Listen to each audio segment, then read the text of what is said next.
The Grand Chamber of the Galactic Council buzzed with the kind of self-important chatter that only comes from beings who think they've won something.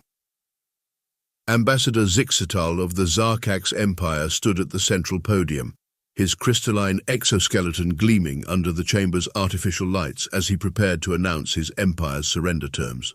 "Oh, do get on with it," muttered Ambassador Chen of Earth, slouched in his chair with his boots propped up on the pristine white desk. Several nearby delegates shot him disapproving looks, their various appendages twitching in annoyance. Chen responded by examining his fingernails with exaggerated interest. High Commissioner Verlon, a towering mass of translucent tentacles, raised 3 of her upper appendages for silence.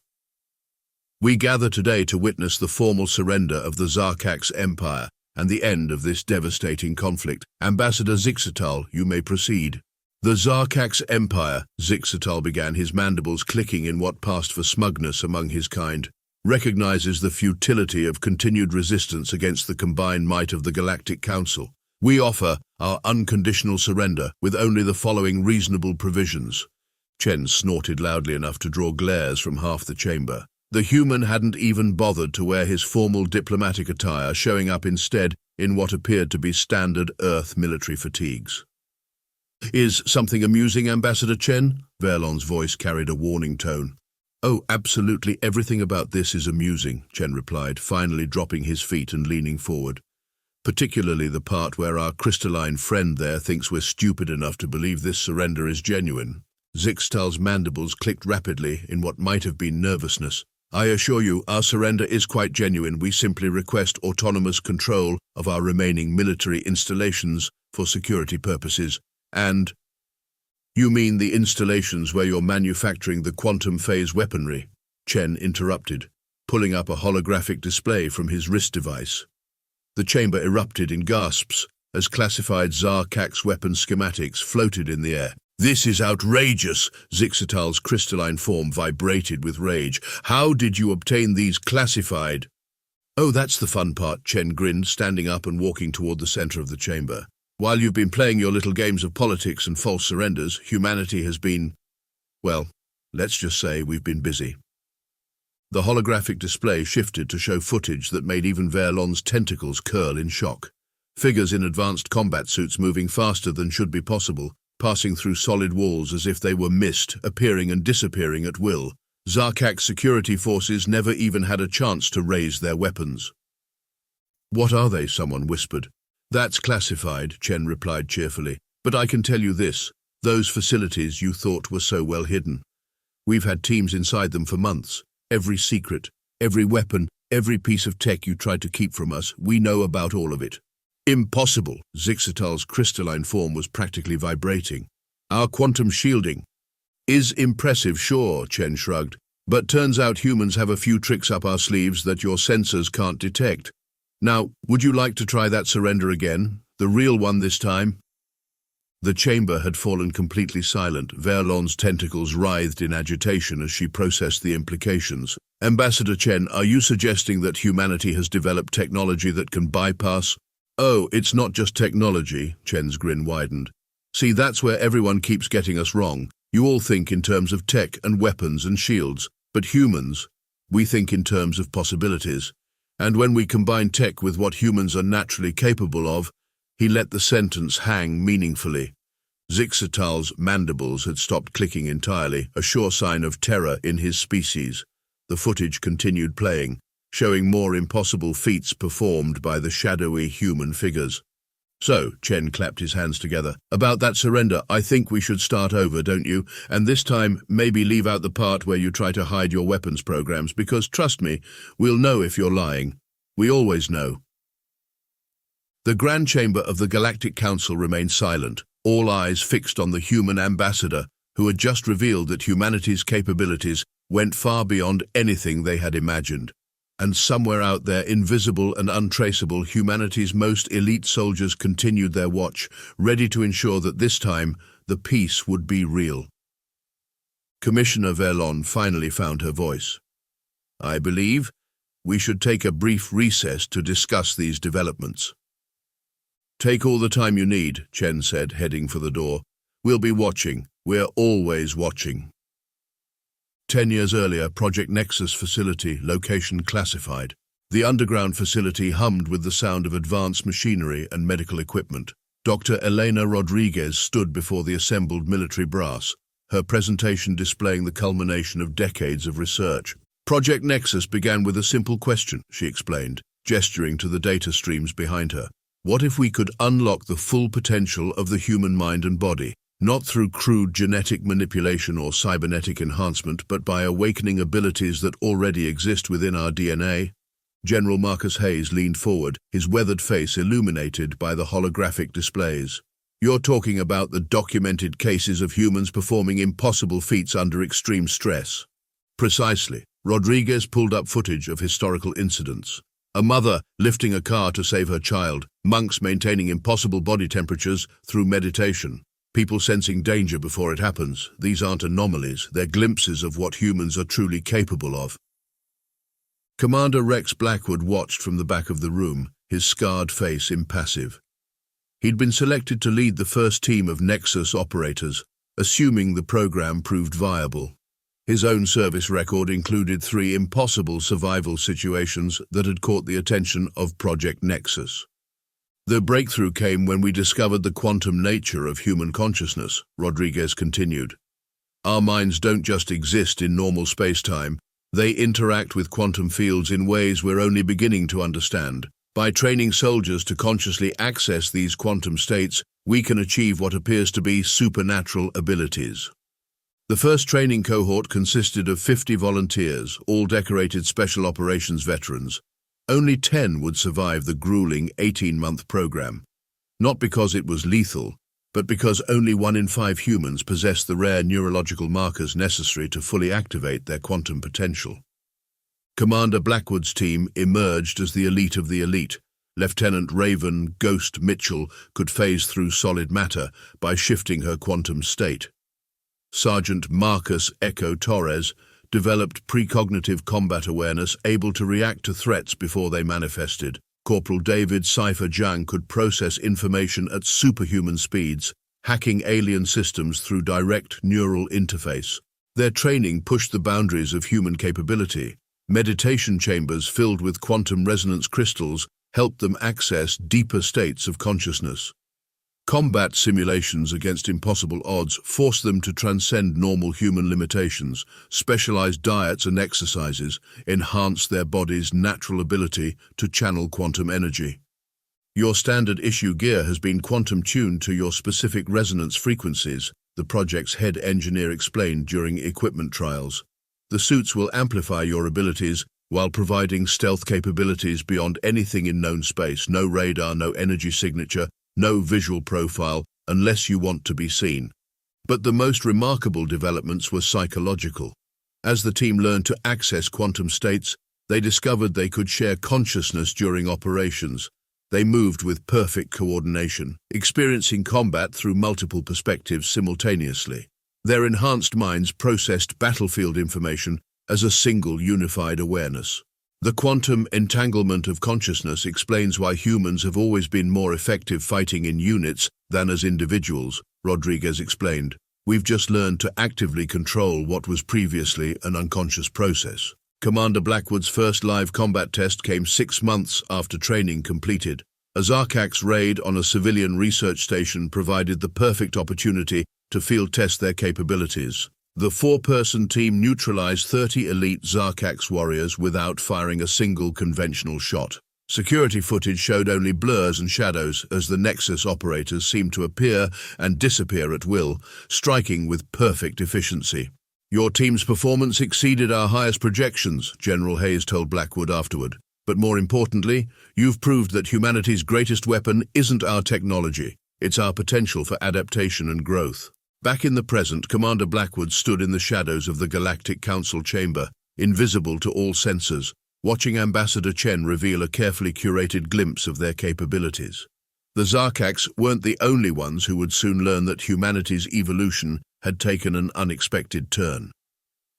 His quantum-enhanced senses detected the subtle signs of deception from multiple alien delegates. The false surrender was just the beginning. As humanity's first line of defense against threats that existed beyond normal spacetime, Blackwood's team would ensure that any species thinking of testing Earth's defenses would face opponents unlike anything they had encountered before. Through their shared quantum connection, he felt his team members moving into position throughout the Council station. Ghost phased through security barriers as if they didn't exist. Echo tracked probability streams to anticipate hostile actions before they occurred. Cypher sifted through quantum-encrypted alien communications, building a real-time map of hidden alliances and secret plots. They were humanity's answer to a galaxy that thought it had our species figured out. In unlocking the quantum potential of human consciousness, humanity had evolved beyond mere technological advancement.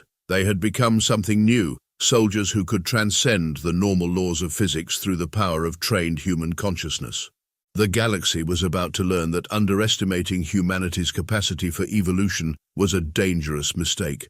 The quantum-encrypted transmission arrived 3 days after the Galactic Council meeting. Commander Blackwood received it while his team monitored the supposedly decommissioned Zar'kax military base on Proxima 7. "They're not even trying to hide it anymore," Cypher reported, his neural interface processing vast streams of data. Energy signatures from the manufacturing facilities are up 300%. They're mass-producing quantum-phase weapons in direct violation of the surrender terms. Through their shared consciousness link, Blackwood felt Ghost's amusement. Did anyone actually expect them to honor the agreement?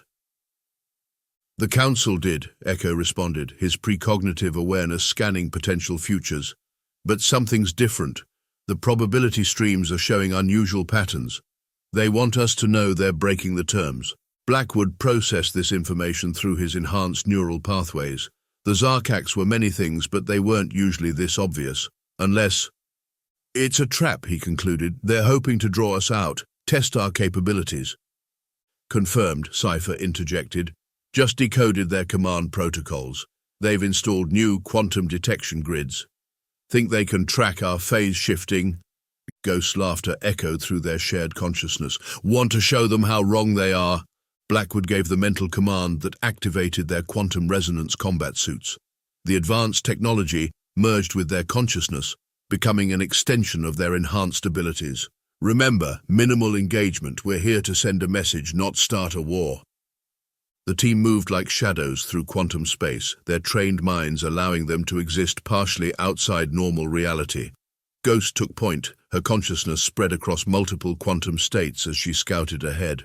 The Zar'kax's new detection grid might as well have been Stone Age technology compared to human quantum awareness. The first sign that something was wrong came when Echo's precognitive senses detected an anomaly. Temporal distortion ahead. They've got something new, something that shouldn't exist yet. Through their shared vision they saw it, a massive device pulsing with dark energy, violating several laws of physics. The Zar'kax had somehow obtained technology far beyond their current capabilities. "Time weapon," Cypher confirmed, his enhanced mind processing the quantum signatures. "They're trying to erase the surrender from history." The facility's alarm suddenly blared. Crystalline warriors emerged from hidden chambers, armed with weapons that could theoretically detect and target quantum-phased opponents.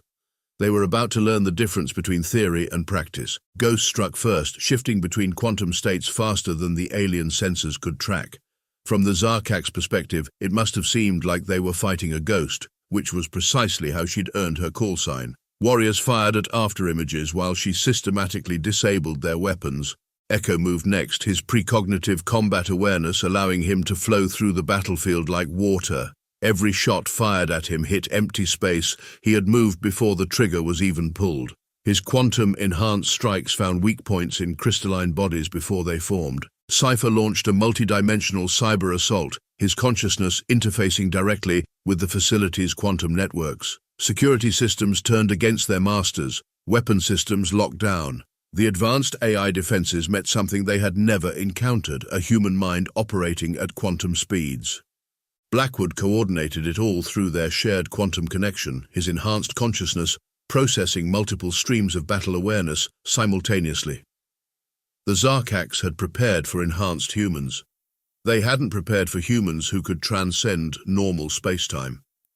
The entire engagement lasted less than 3 minutes. When it was over, the facility's weapons were destroyed, its systems were locked down, and 20 elite Zar'kax warriors lay unconscious, their crystalline forms intact, but their weapons shattered. Blackwood approached the temporal device, his quantum senses analyzing its impossible construction. "Cypher, get everything you can from their databases. Someone gave them this technology. I want to know who." Through their shared connection, he felt his team's grim agreement. The Zar'kax were dangerous, but they were also being used. Someone, or something, was trying to manipulate events from behind the scenes.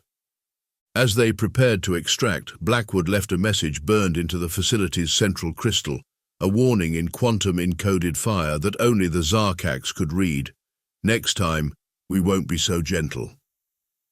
The galaxy was about to discover that humanity's greatest warriors didn't just bend the rules of reality, they rewrote them. The quantum alert came without warning, multiple Zar'kax battle fleets dropping out of hyperspace near Earth's defense perimeter, their ships bristling with the same impossible technology they'd discovered at the facility. Commander Blackwood's team watched from their stealth orbital platform as humanity's conventional forces moved to engage. "They've got temporal weapons on every capital ship," Cypher reported, his enhanced mind processing the quantum signatures. "But there's something wrong with the configuration. The power readings are unstable." Through their shared consciousness, Echo's precognitive awareness painted a grim picture. They're desperate. The probability streams show they know this is their last chance.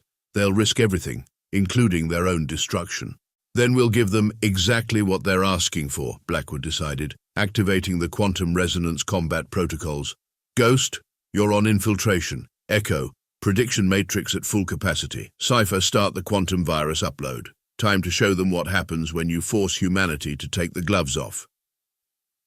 The first wave of Zar'kax temporal weapons fired, expecting to erase sections of Earth's fleet from history. Instead, they met quantum-hardened shields specifically designed by humans who had foreseen this possibility. The crystalline aliens had forgotten humanity's greatest strength. "We plan for everything, especially the impossible." Ghost phased through the quantum barrier of the Zar'kax flagship as if it were mist. Her consciousness spread across multiple realities. The crystalline warriors never saw her coming. One by one, critical systems began failing as she shifted vital components into parallel quantum states. Echo moved through the battlefield like a force of nature, his precognitive combat awareness allowing him to coordinate with Earth's conventional forces in ways that seemed impossible. Before the Zar'kax could fire, human ships would be elsewhere. Every trap they set caught only empty space. Through the quantum network, Echo's enhanced mind gave humanity's fleet perfect tactical prediction. Cypher's quantum virus spread through the Zar'kax network like digital wildfire. Their advanced AI defenses encountered something they couldn't comprehend. Human consciousness operating at quantum speeds, adapting faster than their protocols could respond. Ships began turning on each other as their command systems descended into chaos. But the Zar'kax had one last surprise. Their flagship's crystal core pulsed with dark energy, preparing to tear a hole in space-time itself. They would rather destroy the sector than admit defeat. "New plan," Blackwood commanded through the quantum link. "Ghost, get to their core. Echo, calculate the convergence point. Cypher, prepare for total quantum integration. We end this now." The team's consciousness merged completely, 4 enhanced minds becoming one quantum-entangled awareness. Ghost's quantum phasing abilities spread to them all. Echo's precognitive sight showed them exactly where to move. Cypher's processing speed let them coordinate perfectly. And Blackwood's tactical genius brought it all together.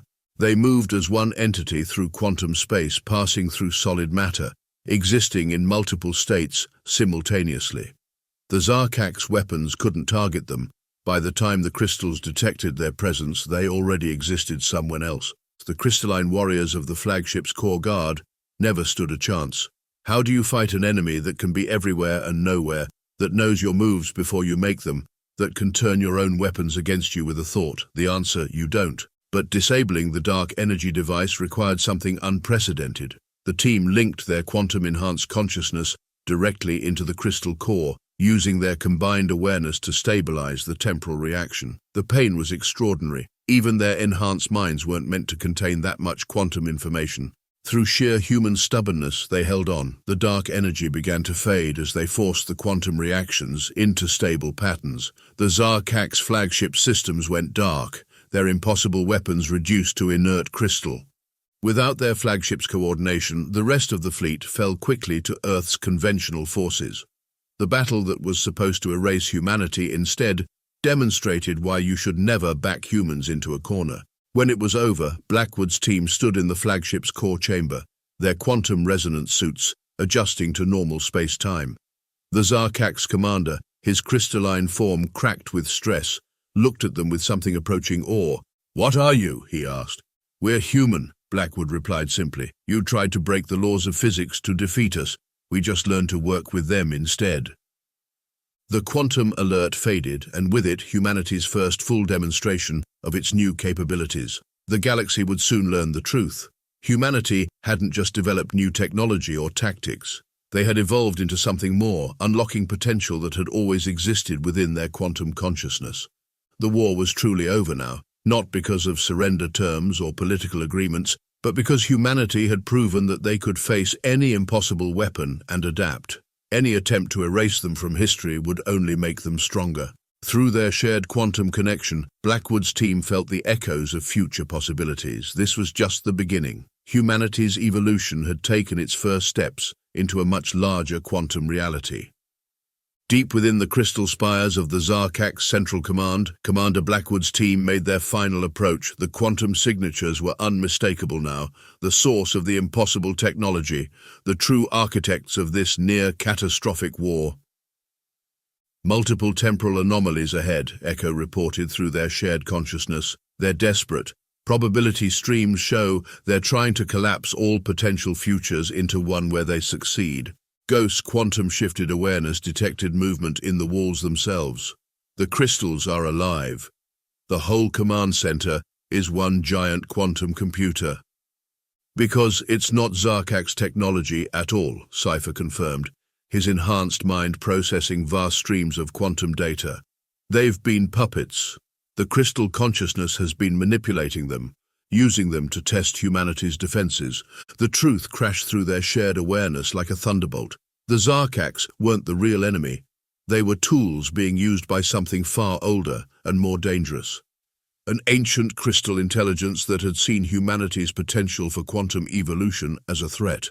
The massive chamber ahead pulsed with impossible energies. Through the quantum link, they could feel it trying to rewrite reality itself. The crystal entity had decided that if it couldn't control humanity's evolution, it would simply erase it from existence. "Full quantum integration," Blackwood commanded. "Hold nothing back." Their enhanced minds merged completely, four consciousness becoming one quantum-entangled entity. Ghost's phase shifting spread across them all. Echo's precognitive sight expanded to view all possible futures simultaneously. Cypher's processing speed accelerated to quantum levels. Blackwood's tactical genius coordinated their combined abilities into a single perfect strategy. The crystal intelligence lashed out with weapons that could erase people from reality. But you can't erase something that exists in multiple quantum states simultaneously. The team flowed through the temporal attacks like water, their combined consciousness allowing them to exist partially outside normal space-time. "You cannot comprehend what you face," the crystal entity's thoughts boomed through quantum space. "I have guided the evolution of 1,000 species. I have shaped the development of countless civilizations. You are nothing but an anomaly to be corrected." "You're right about one thing," Blackwood responded through their shared quantum voice. "We are an anomaly. That's humanity's greatest strength." They struck as one, their quantum-enhanced abilities working in perfect harmony. Ghost shifted the crystal matrix's atomic structure, making it vulnerable. Echo predicted and countered its temporal attacks. Cypher uploaded a quantum virus directly into its consciousness, and Blackwood coordinated it all, turning the entity's own power against it. The crystal intelligence fought back with the knowledge of eons, but it had made one crucial mistake. It had judged humanity by the rules that governed every other species it had encountered. But humans don't follow rules, we transcend them. In the final moment, as reality itself seemed to hang in the balance, the team pushed their quantum integration to its absolute limit. Their combined consciousness matched the crystal entity's power. but they had something it could never understand: human adaptability, human determination, and most importantly, human unpredictability. The quantum cascade reaction was like nothing ever seen before. The crystal entity had tried to calculate every possibility, but it couldn't calculate human intuition. As its perfectly ordered quantum matrix encountered the controlled chaos of human consciousness, its own power became its undoing. When the quantum energies faded, the ancient intelligence was gone, not destroyed, but transformed. The crystal matrix had been reduced to its base components, its consciousness scattered across quantum space. The team separated their consciousness back into individual awareness, their quantum-enhanced minds processing what they had accomplished. They had faced an intelligence old enough to have shaped galactic evolution, and won not through superior technology or power, but through the uniquely human ability to transcend limitations. Through their quantum link, they felt the changes rippling through reality as the entity's manipulations faded. The Zar'kax would remember their actions, but now they would remember them as their own choices, not the puppet strings of an ancient crystal consciousness. The war was over, but more importantly, humanity had proven itself ready for the next stage of its quantum evolution. The galaxy would never be the same. The grand chamber of the Galactic Council had never been so quiet. Ambassador Chen stood at the central podium, but this time there was no trace of his earlier sarcasm. The footage playing behind him showed the full scope of what had happened: the quantum battle, the revelation of the crystal entity, and humanity's ultimate victory. The Zar'kax Empire agrees to complete neural independence scanning, Chen announced. All crystal-based technology will be voluntarily decommissioned and replaced with new systems developed through joint research between our species. Commander Blackwood watched from the shadows, his quantum-enhanced senses detecting the profound shift in the alien delegate's consciousness. Fear had been replaced by something far more valuable: respect. The Zar'kax ambassador, now free from the crystal entity's influence, stepped forward. His crystalline form had been partially reconstructed, but now it resonated with its own natural frequency, rather than the artificial quantum signatures of before. "We have experienced firsthand the true potential of humanity," the ambassador declared. "Where we sought to impose order through control, they showed us that true evolution comes through adaptation and growth. We do not seek forgiveness, we seek partnership." The peace terms were unprecedented. The Galactic Council unanimously voted to recognize humanity as a guardian species, tasked with protecting the galaxy from similar threats. The knowledge gained from studying the scattered remains of the crystal entity would be shared among all species, guided by human understanding of quantum consciousness. But the most profound changes were philosophical. The galaxy had witnessed something they had never thought possible: a young species achieving quantum evolution, not through external control or artificial enhancement, but through unlocking their own innate potential. Commander Blackwood's team gathered one last time in quantum space, their enhanced consciousness spanning the possibilities of what was to come. Through their shared awareness, they felt the ripples of change spreading throughout the galaxy. Humanity had not just won a war, they had opened the door to a new stage of cosmic evolution. "Think they'll ever figure out that the quantum evolution was just the beginning?" Ghost asked through their link. "Let them wonder," Blackwood responded. "Humanity's greatest strength isn't our technology or our quantum abilities. It's that we never stop growing, never stop pushing boundaries." As the council session ended, Ambassador Chen caught Blackwood's eye and nodded slightly. The galaxy was changing, and humanity would help guide that change, not through domination or control, but through the same qualities that had brought them victory: adaptability, determination, and the uniquely human ability to transcend their own limitations. The war was over, the real adventure was just beginning.